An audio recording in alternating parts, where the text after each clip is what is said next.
Thanks, Phil. Yeah, and good morning, everyone. That was a very kind encouragement of you, mate. I appreciate that. I don't know if it's because of my little fumble on the guitar before that I felt like I needed a bit of encouragement, but I always appreciate it. That's great. Yes, as Phil mentioned, today is the final message as part of 4 weeks where we've been going through this book, this somewhat obscure book of the Old Testament, but one that's pretty full and rich in different things, different themes in particular of justice and mercy. This message, this prophecy, word from God that was brought to the people living in Israel around 755 BC, some very powerful, very confronting words in it. A book that explores those big subjects that Phil has touched on a little bit: God's anger towards injustice and oppression, his desperate desire for people to change their ways and seek forgiveness and mercy. And so far we've covered chapters 1 to 7. We haven't looked at every single verse as part of that, but you can always read through that yourself through the week. And if you've missed any of the messages, I'd encourage you can catch them up on YouTube as well. We've explored some very big questions that people might have. How do you reconcile a God of love with the kind of anger that we see sometimes in the Bible as well, and judgment? So, you can always catch that up.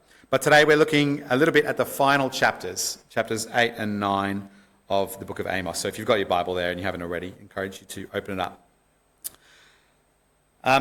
As we've been going through the book of Amos and going through this series, we've been dipping into some of the other 8th century prophets at the same time. We've been reading through guys like Micah and Isaiah and Jonah. And over the last couple of weeks, there's been some different passages. I've enjoyed reading some of those other prophets as well to sort of give you a picture of what's happening more broadly than just Amos. And there was one little passage that I came across a couple of weeks ago, and I'm sure I've read it before, but it never really struck me until I was reading it as part of this series. And it's only a fairly short passage, but I think it really struck me. And it's a song from the prophet Isaiah, or sort of like a little bit, almost like a poem or a metaphor, an analogy.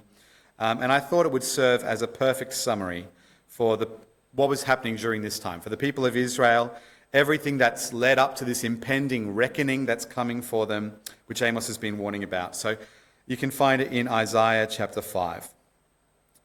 And it's titled The Song of the Vineyard. Now I will sing for the one I love, a song about his vineyard. My beloved had a vineyard on a rich and fertile hill. He ploughed the land, cleared its stones, and planted it with the best vines. In the middle he built a watchtower and carved a winepress in the nearby rocks. Then he waited for a harvest of sweet grapes, but the grapes that grew were bitter. Now you, people of Jerusalem and Judah, you judge between me and my vineyard. What more could I have done for my vineyard that I have not already done? When I expected sweet grapes, why did my vineyard give me bitter grapes? So Isaiah, this is only the first half of it. Isaiah is painting this picture of God planting a vineyard, caring for it, nurturing it, kind of doing everything he can to make it the best vineyard, and expecting it to produce good fruit. But instead, it produced only bad fruit. So he continues on. Now let me tell you what I will do to my vineyard. I will tear down its hedges and let it be destroyed. I will break down its walls and let the animals trample it. I will make it a wild place where the vines are not pruned and the ground is not hoed, a place overgrown with briars and thorns. I will command the clouds to drop no rain on it. The nation of Israel is the vineyard of the Lord of heaven's armies. The people of Judah are his pleasant garden. He expected a crop of justice, but instead he found oppression. He expected to find righteousness, but instead he heard cries of violence. So Isaiah there in that little song, in that little passage or poem, is speaking to the people of Israel and Judah, God's chosen people, saying that they are like a vineyard that God planted and he had great plans for. But instead of producing the desired crop of justice and righteousness, the vineyard produces a bad crop of oppression and violence. It's like God had this vision for Israel, his chosen people, to be a place of light and mercy to the nations and justice. But instead, what he found was oppression, injustice, and greed. And right after that song, the next verse, that song of the vineyard, Isaiah gives an example of what he's talking about, a clear example of what the bad fruit is. Amos and Isaiah, we've read, and in the other 8th century prophets too, we've read a lot about the fact that there's injustice happening and violence happening and harmful oppression happening. And it makes me wonder what was actually happening. What kind of things are they referring to? What did it actually look like? If you, in your mind, pictured, what is it that you think that they're talking about here? What is this injustice that's being addressed? How do you imagine in this ancient time, in this ancient world, do you imagine that the injustice actually looked like? Like when the rubber hits the road, what was actually happening? Like I said, he goes on, the verse straight after that song of the vineyard. Isaiah 5, 8-10. What sorrow for you who buy up house after house and field after field, until everyone is evicted and you live alone in the land. But I have heard the Lord of heaven's armies swear a solemn oath. Many houses will stand deserted, even beautiful mansions will be empty. 10 acres of vineyard will not produce even 6 gallons of wine. 10 baskets of seed will yield only 1 basket of grain. Isn't that strange? When we hear about injustice and oppression happening 2,750 years ago, my first thought is not that he's talking about the housing market. But that's the first example that he gives.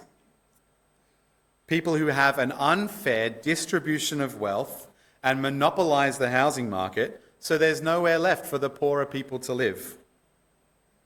It's interesting, isn't it? Surprising. And then he says, because of all that, you're going to be punished. You're going to have these beautiful mansions, these lush vineyards, and I'm not going to let you live in them. This army's coming, they're going to carry you away. Someone else is going to live in that mansion instead. There are other specific examples of injustice throughout Amos and Isaiah. We're going to look at some of them today. So today we're coming up to chapter 8 of Amos. So let's have a look at verses 4-6, and at a time when Amos gets specific about the kind of injustice that he's talking about. Listen to this, you who rob the poor and trample down the needy. You can't wait for the Sabbath day to be over and the religious festivals to end, so you can get back to cheating the helpless. You measure out grain with dishonest measures and cheat the buyer with dishonest scales. And you mix the grain you sell with chaff swept from the floor. Then you enslave poor people for 1 piece of silver or a pair of sandals.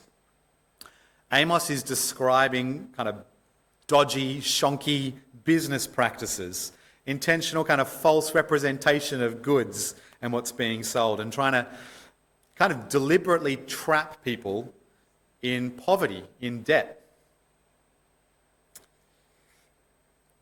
We've looked at weeks previously in the earlier chapters of Amos about other examples. I don't know whether you picked up on them. We're going to revisit them because there's actually not that many times when he spells out what the injustice actually is.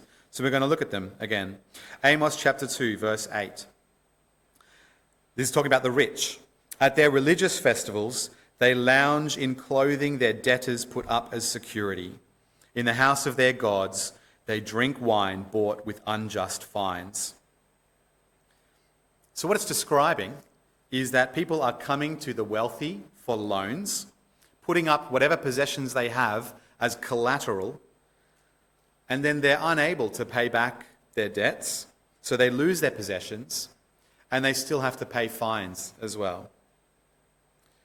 The injustice is that the rich are intentionally lending money out to people, knowing that they won't be able to pay it back, so that they can trap them in debt. It sounds like the Royal Commission into banking, doesn't it? Again, if you'd asked me what kind of justice issues they were dealing with back then and how I pictured it happening in the ancient world, predatory loans weren't on my bingo card. I didn't have that as what I pictured it as. There are lots of verses that speak metaphorically about trampling the poor or stealing from the poor. How did they do that? What did that look like? In chapter 5, Amos explains what he means. Verse 11, you trample the poor, stealing their grain through taxes and unfair rent. Therefore, though you build beautiful stone houses, you will never live in them. Though you plant lush vineyards, you will never drink wine from them. So how were they trampling the poor? How were they stealing from them? They weren't going around with clubs and snatching coins and things like that. It was through taxes, unfair taxes, and unfair rent. Perfectly legitimate and legal enterprises. These things weren't illegal. They weren't illegally stealing anything. It was all legal. And he continues, verse 12. You oppress good people by taking bribes and deprive the poor of justice in the courts. So those who are smart keep their mouths shut, for it is an evil time. So we see kind of the extent of this. This isn't just a few shonky business people kind of with a few dodgy scales. This is the people even in charge using their positions of power and authority to advance their own interests. There's corruption and dishonest practice in leadership. And even those who aren't directly involved in it just keep their mouths shut. Nobody's blowing the whistle. We just need to keep our heads down and focus on our own interests and situation. Isaiah talks about, again, what this actually looked like in practice, this corruption, this injustice. Chapter 1, verse 23. Your rulers are rebels, partners with thieves. They all love bribes and chase after gifts. They do not defend the cause of the fatherless. The widow's case does not come before them. So again, the people who have power in society, the people who are put in charge, or the people who have a responsibility that are tasked with making decisions for the common good, they're selling themselves to the highest bidder. And whatever corrupt associates are offering bribes and gifts to the leaders can make sure that their political interests are taken care of. The poor and the destitute, they have nothing to offer the people in charge. They have nothing that they can give them. So the leaders aren't interested in them. Isaiah chapter 10, verses 1 to 2. Woe to those who make unjust laws, to those who issue oppressive decrees, to deprive the poor of their rights and withhold justice from the oppressed of my people, making widows their prey and robbing the fatherless. Again, the oppression that these 8th century prophets are talking about isn't some band of thugs going around attacking and robbing people. It's the very legal and political systems which are corrupt and oppressive and unjust. It's legal and social policy, policies which kept the rich on top and kept the poor dependent on scraps falling from the table.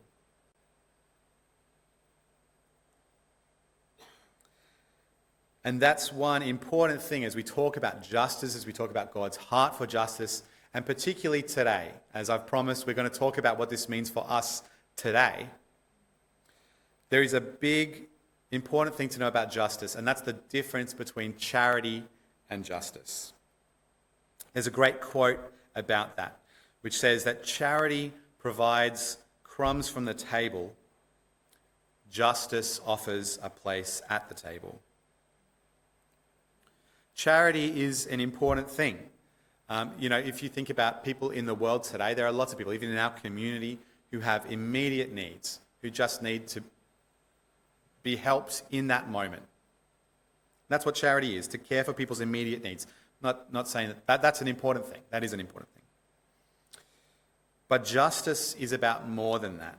Justice is about addressing the systems and the root causes that lead people into poverty and deprivation. Martin Luther King Jr. is well known for his work in civil rights. He was also very active in addressing global poverty.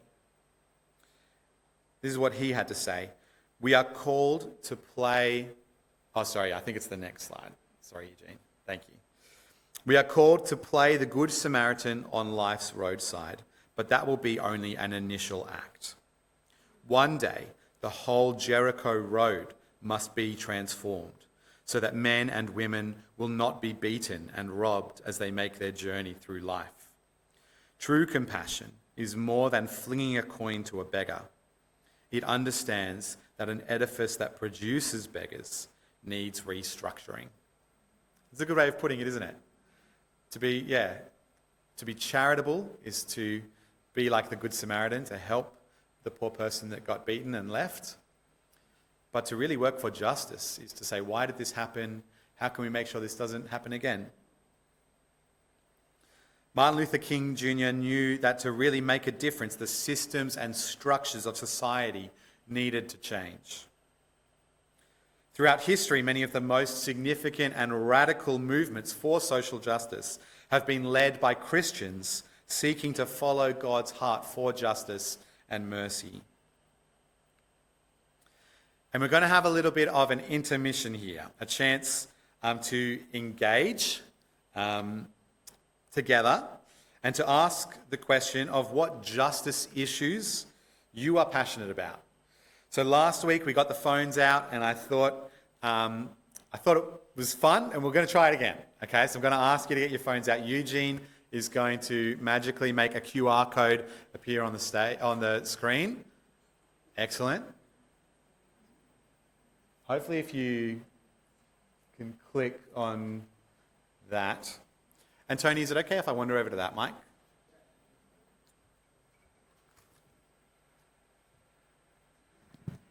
There we go. Oh, the techs up the back are whizzes, aren't they? I think we can give the techs another round of applause because it's not an easy job. So there you go. QR code, yes, that's right. Pull out your camera if you missed it last week. All you have to do is, it's just like signing in when we had to do that during COVID. You pull it out, you can point your camera up there, and you can do little emojis, yeah, sad face or happy face or love hearts. Now, I've only got a free subscription to this thing, so we're only allowed 50 people to join. We're already at 48, 49. Or maybe we can see if we can tick it over. No, we can tick it over. 51. Okay, they're being generous with my free subscription. That's nice. Okay, I'm not sure. Are people trying to join and they're not able to, or did the 51st person just luckily sneak in? Oh, they've disappeared anyway. Okay, well, if you weren't able to join, you can still follow along, and you could either chat with the person next to you. That's the other thing. If you don't have the technology to be able to engage with this, you can chat to the person next to you, or you can just be part of the group thing that's happening right here. Okay, so let's go to the next slide. Thanks, Eugene. It's just a few simple questions today. Which of these causes are you most passionate about? And I've given each person, there's 8 issues there. I'll read them out in a second. I've given each person 3 votes. So you're allowed to choose 3 things. The 8 issues that I've put up are foreign aid and development. So, particularly things like poverty and injustice overseas. Environmental conservation. So that could be things like climate change or, care for the natural environment around us. Human trafficking. Medical access, either in Australia or across the world. Equality. Racial equality, gender equality. Mental health. Poverty and homelessness in Australia, asylum seekers. And as people are putting votes in for that, I just wanted to mention, these are just some examples of justice issues. This is not an exhaustive list. And the other thing I wanted to mention is just that I've only given people 3 votes. And I just want to make it clear that, if there are particular issues that don't get a lot of votes, that doesn't mean that they're not important issues, does it? These are all important issues, but we have limited resources and we have to choose what we're able to do. Are we off the screen? Well, that's not helpful. I don't know, I might have to cancel this free subscription. I'm not sure that I'm getting my money's worth. Well, that's okay. Great. Okay, well, lots of votes for those ones. Is there somewhere you can scroll up or anything, Eugene? No? Or if you hover over it, it doesn't tell you how many. What if you click it? Nah. Oh, well, it tells you a percent. That's handy. Still can't see the top. All right. Well, look, you got to cast your vote, and your vote matters, okay? I don't know what else to... Do you know what? It will actually, afterwards, it'll send me like a report on it. Oh, okay. Oh, well, that just means they're coming down. Okay. All right. There you go. There's some things. Now, for those who have had a chance to vote, you've picked 3 causes. I've just got 2 more questions, okay? And none of this is a trap, none of it's a trick question or anything like that. It's just a chance for reflection, chance for some engagement. So on the next slide, thanks Eugene, how passionately do you feel about the causes listed on the previous slide? And we can be as honest as we want to be here, there's no right answer. Also, there's no way of tracking who gave what answer, so don't worry about that. I wouldn't do that anyway. Do you feel very passionately? Do you feel like, yeah, somewhat passionate about it? You're kind of like indifferent, or you choose. So it's a sliding scale to decide of the ones that you chose, or of the ones that were listed on that previous slide, how passionately do you feel about those different issues that are there? Okay, great. So the average answer being around about a 4, but, you know, it's a bell curve or whatever it is.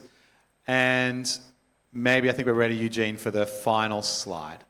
So how active would you say that you are in advancing your chosen causes? So in terms of how, I think even it says, you know, like, are you frequently active? Are you sometimes active? On the scale, and obviously it's all just arbitrary, it's up to you, but how active would you say that you actually are? How much do you actually do? So if you said, for example, I care a lot about human trafficking, how active are you in addressing human trafficking in the world? Or if you said, I'm very passionate about the environment, how active are you in actually helping the environment? Does that make sense? Yeah.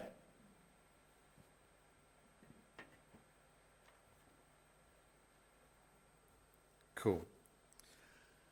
So I think generally a little less active than we are passionate, but that's not a surprise, is it?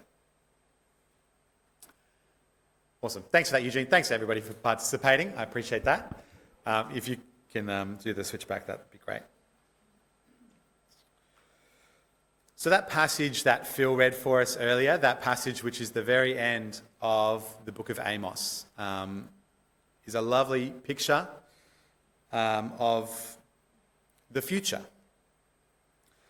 This book of Amos is this heavy, challenging book, but it finishes. It's almost the only positive thing in all of it. In 9 chapters, it's kind of just a few verses at the end.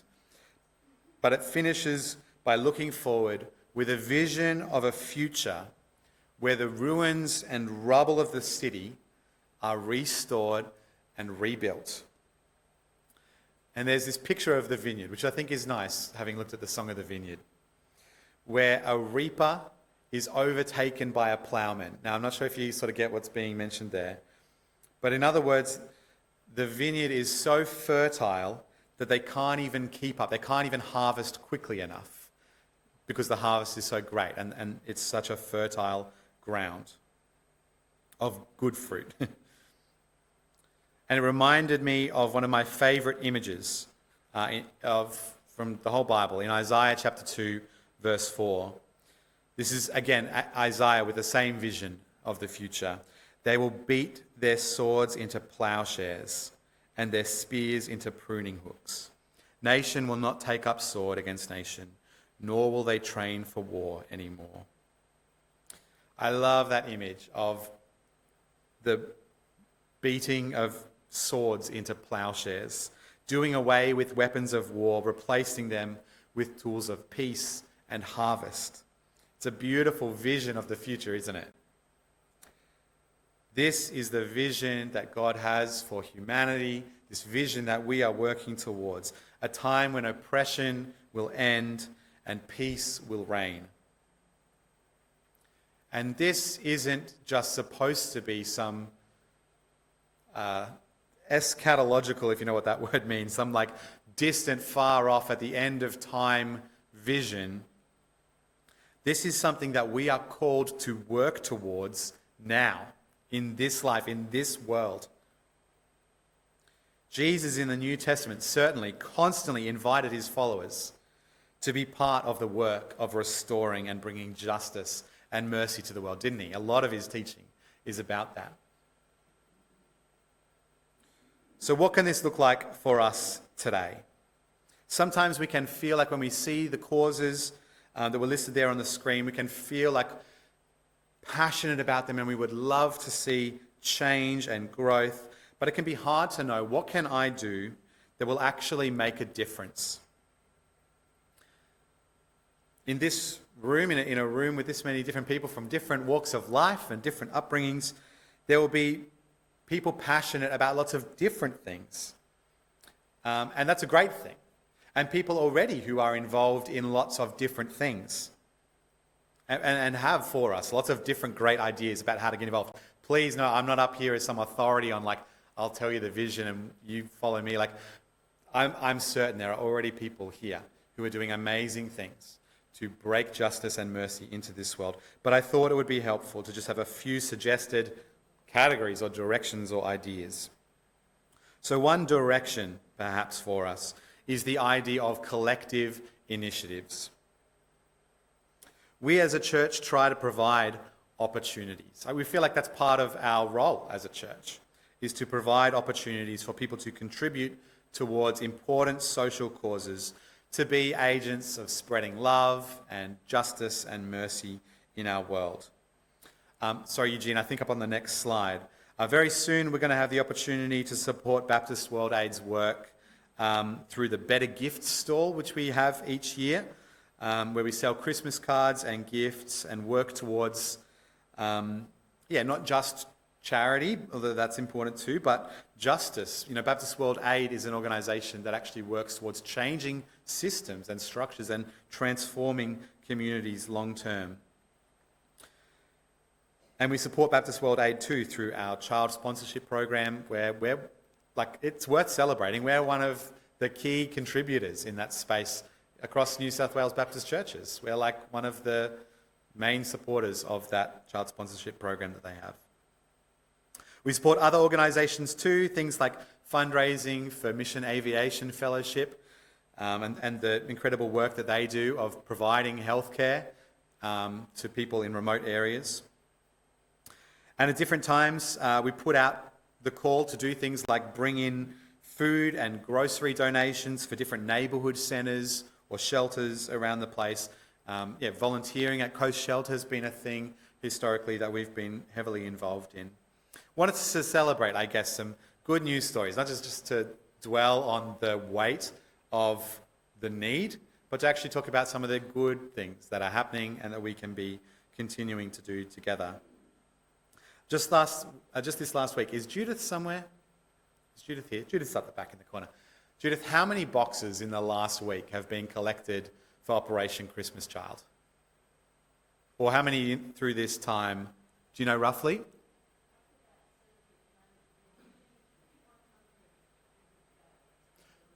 Okay, so there's 70 have been collected at the moment, and hopefully in about a week up to 100.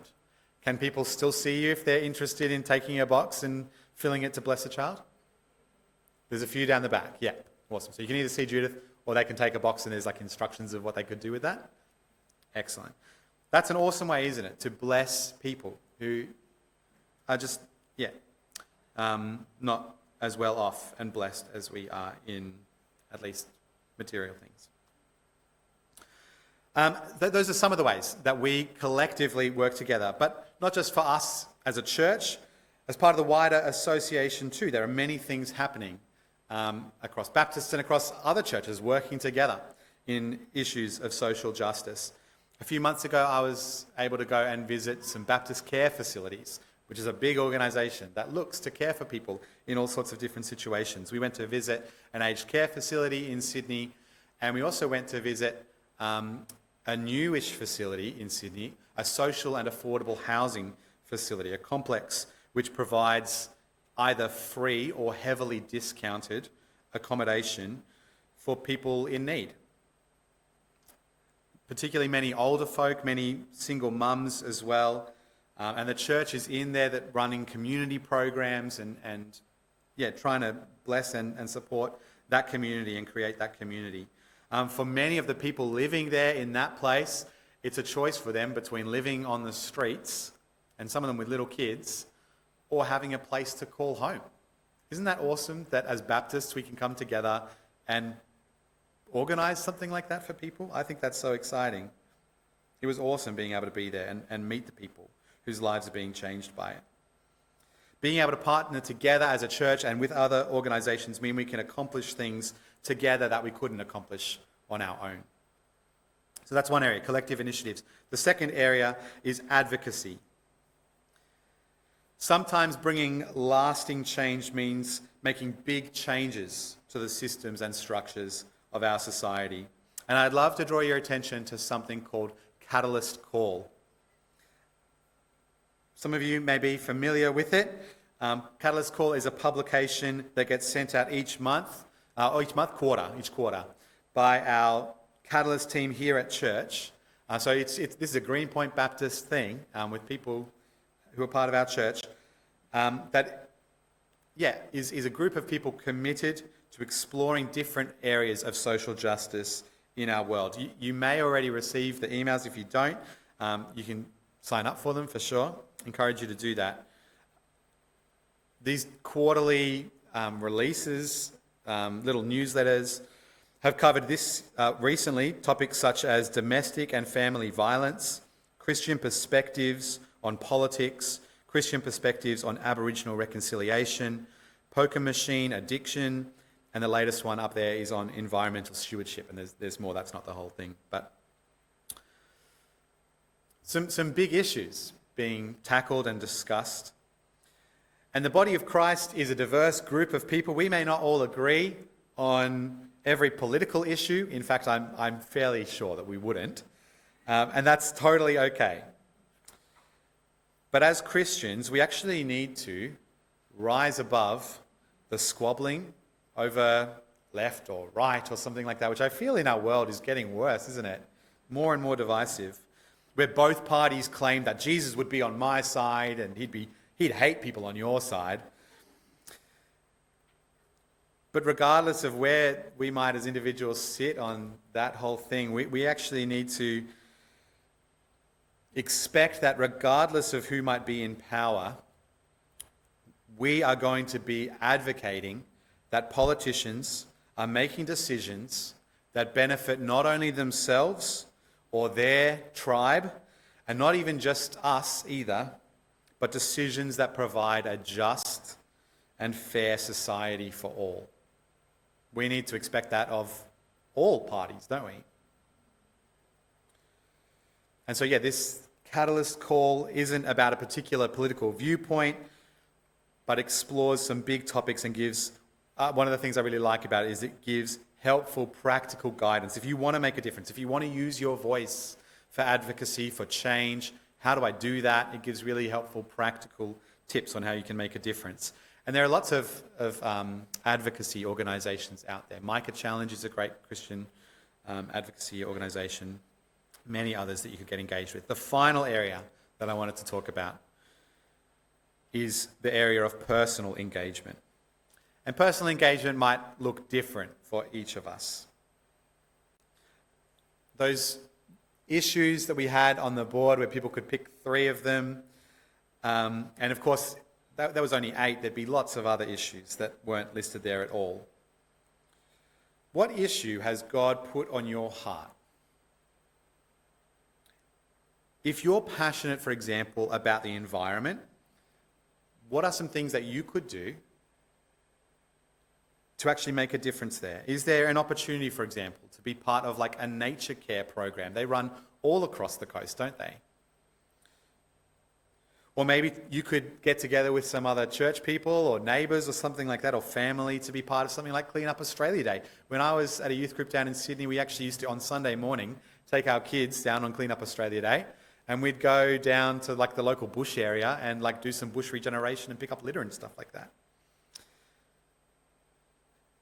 If you're passionate about something like mental health, maybe it means something as simple as sort of seeing it as part of your calling, your identity, that you will be on the lookout for people around you who you know are struggling with mental health, and being intentional about supporting them, about checking in with them and encouraging them. Or if you're passionate about something like poverty and homelessness in Australia, are there people that you know who are doing it tough that maybe you could help out? You know, some of my favourite stories of Christians is like, people helping each other out in different ways. And I know lots of stories, maybe you do too, of people being generous even with their homes, of inviting people to come and stay with them when they've got nowhere else to go. Or even people who might have, multiple properties or something like that, being able to offer short-term accommodation to people really in need. A very close person in my life is able to offer like renting out houses for like very far below market value just to support people doing it tough. Now, we've all got different situations and not everyone's able to help in the same ways, but whatever issue it is that you're passionate about, I guess the question is, what can you be doing personally that's going to make a difference in the areas around you? And in that area of personal engagement, it's even about running our whole lives, I think, through the filter of how am I contributing either towards justice or injustice for somebody else.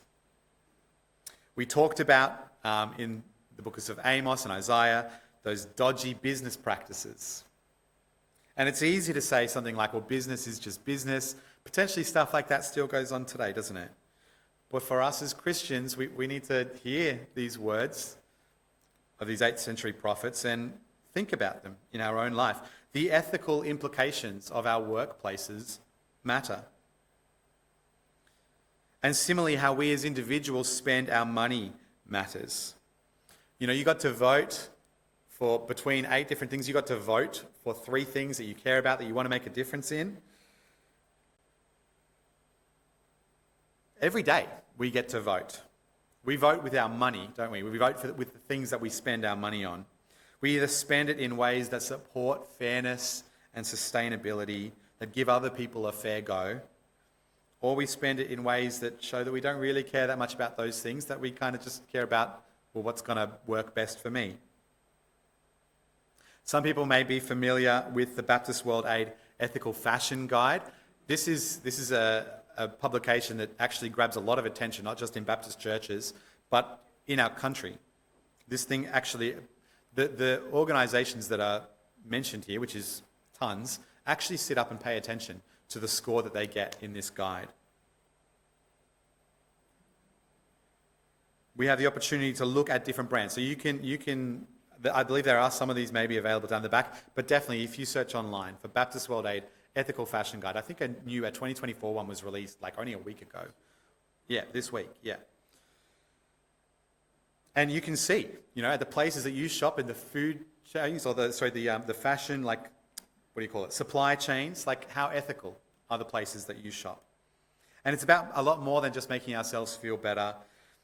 It's about, like I said, actually getting the companies to sit up and pay attention and make changes. It does make a difference. Amos finishes by casting that vision of peace and hope and prosperity for all. He invites people to be catalysts for change in their society, to produce good fruit of justice and righteousness. It was the same thing that Jesus called his followers to in his day. Throughout history, many Christians have accomplished great things reaching towards that vision, each playing their own part. We don't all have to be Martin Luther King Jr.